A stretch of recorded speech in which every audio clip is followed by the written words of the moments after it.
આપ સર્વેને જય શ્રી કૃષ્ણ। સમગ્ર સૃષ્ટિનું નિર્માણ પરમાત્માએ કેવું અજબ ગજબ કર્યું છે। ભગવાનની કળા કેવી અપરંપાર છે। એક જળના બિંદમાંથી મનુષ્ય થાય, પશુમાંથી પશુના સર્જન થાય, પંખીમાંથી પંખીઓ અવતરે।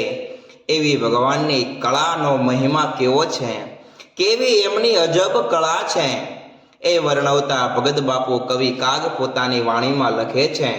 કાગ બાપુ કહે છે, કળા રે પરમપાર, એ જીવાલા પામે નહીં કોઈ પાર। એવી તારી કળાય પરમપારજી।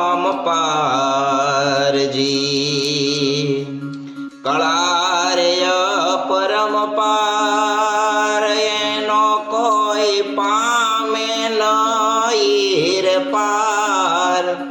વાલા તારી કળા અપરંપારજી। હરિવર તું તો કયા હથોડે આવા ઘાટ છો ઘડનારજી।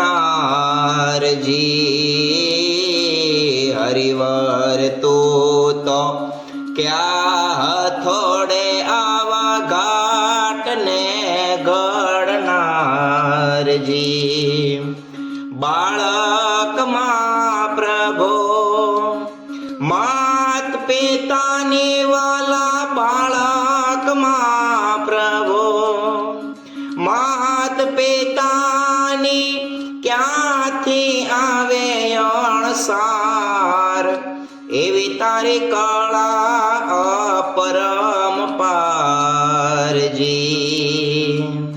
કળા રે પરમપાર, એનો કોઈ પામે નહીં રે પાર। વાલા તારી કળા અપરંપારજી। અણોમયાખો વડ સંકેલો, એના ઊંધા મુખ મોરારજી। અણોમયાખો વડ સંકેલો, એના ઊંધા મૂળ મોરારજી। કીડીના યાતર કેમ ઘડા ભાઈ, કીડીના યાતર કેમ ઘડા વાલા, સૃષ્ટિના સર્જનહાર। એવી તારી કળાય પરમપારજી। કળા રે પરમપાર, એનો કોઈ પામે નહીં રે પાર। વાલા તારી કળાય પરમપારજી। જન્મયાગળ દૂધ જુગતે કીધા તે તૈયારજી। જન્મયાગળ દૂધ જુગતે કીધા તે તૈયારજી। માના ઉદરમાંથી સંતાનની જ્યારે જન્મ થાય ત્યારે એ સંતાનને માટે માના દેહની અંદર ભગવાને દૂધની રચના કરી। હે કેવો દયાળો એ વર્ણવતા બાપુ આગળ કહે, જન્મયાગળ દૂધ જુગતે કીધા તે તૈયારજી। જન્મયાગળ દૂધ જુગતે કીધા તે તૈયારજી।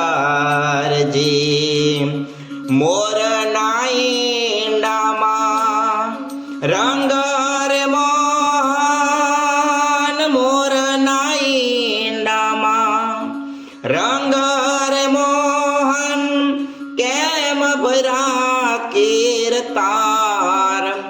વાલા તારી કળાય જી કળા રે પરમ પાર એ જેનો પામે નહીં પાર વાલા તારે કળાય પરમ પારજી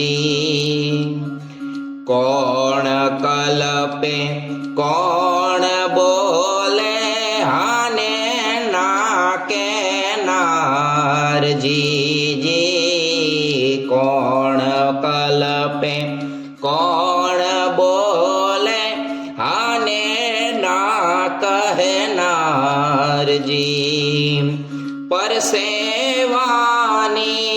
પરસેવાની લેખ પાંડને પરસેવાને લેખ પાંડને તાગન તારણ હાર એવી તારી કળાય પરમ પારજી કળાય પરમ પાર એનો કોઈ પામે નહીં પાર હરે તારી કળાય પરમ પારજી આટલી ભગવાનની સૃષ્ટિ નરી આંખે નિહાળવા છતાં પણ એ જ ભગવાનમાં જ્યારે ઇંતબાર ભરોસો ન બેસે ત્યારે કેવું દુઃખ થાય એ વર્ણવતા અંતિમ ચરણમાં કાગ બાપુ કહે અણો અણોમાં ઈશ્વર તારો ભાસે છે ભણકારજી અણો અણોમાં ઈશ્વર તારો ભાસે છે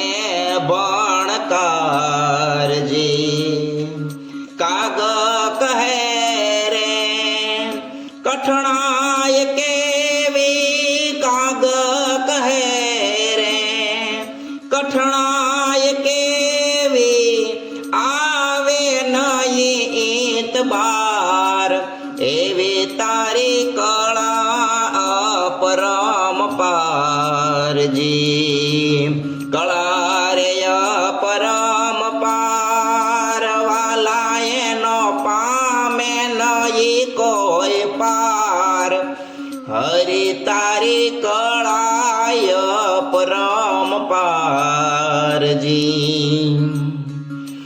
વાલા તારી કળાય પરમ પારજી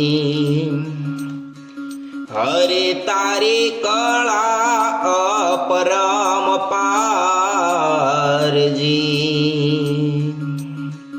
આવી ભગવાનની દિવ્ય સૃષ્ટિની દિવ્ય કળામાં રમમાણ રહી ભગવાનનું ભજન કરી આપણા મનુષ્ય જન્મને સાર્થક કરી લઈએ એવી આજના દિવસે પરમાત્માના શ્રી ચરણોમાં પ્રાર્થના આપ સર્વેને જય શ્રી કૃષ્ણ જય શ્રી સ્વામિનારાયણ